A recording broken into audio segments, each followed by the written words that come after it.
J'habite le quartier de la Villeneuve de Grenoble depuis toujours.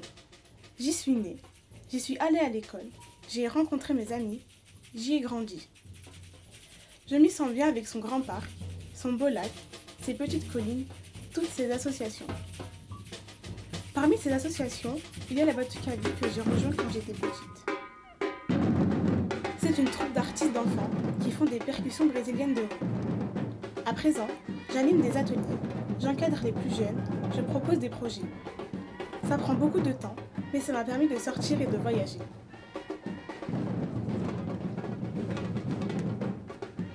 Mais, en 2020, avec la pandémie de la Covid, tout s'est arrêté.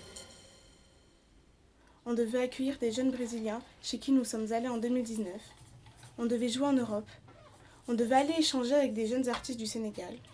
On devait contribuer à l'animation des Jeux Olympiques de Tokyo. Mais rien. Tout a été annulé.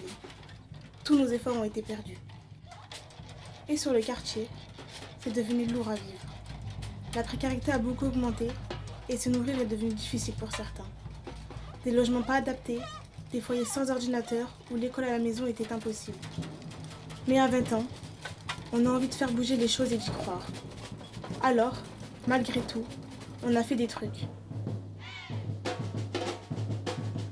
D'abord, entre deux périodes de confinement, on a pu jouer avec la Batucavie. On a joué pour soutenir des groupes de personnes qui étaient en difficulté. Après, pendant les confinements, nous aussi on a réalisé des clips en visio. Il y en a un qui a même fait un petit buzz et qui est passé à la télé. C'est moi qu'on voit au milieu. C'est pas étonnant. Parce que durant le premier confinement, j'ai eu un déclic. J'ai décidé de devenir comédienne. Alors, j'ai fait plein de TikTok. J'ai réalisé plein de chorés. Je m'entraînais à mimer des scènes de films et refaire les voix des actrices. Mais j'ai pas été la seule. D'autres jeunes de la troupe aussi ont fait plein de nouvelles choses durant la pandémie. Comme Lilia, qui a passé son temps à dessiner et veut devenir graphiste à présent. Qui m'a rempli des dizaines de pages d'écriture pour faire un roman. Léa s'est découvert une passion pour la broderie. Mohamed a créé puis enregistré plusieurs chansons de rap. Yanis est devenu livreur pour aider les gens à gagner de l'argent. Mélissa a réuni sa famille autour de jeux de société. Mélissa, à toi de jouer. Audrey s'est mis à la cuisine et a testé des recettes avec sa mère. Ismaël s'est décidé à faire du sport à fond tous les jours. Balkis a fait les courses de plusieurs personnes du quartier.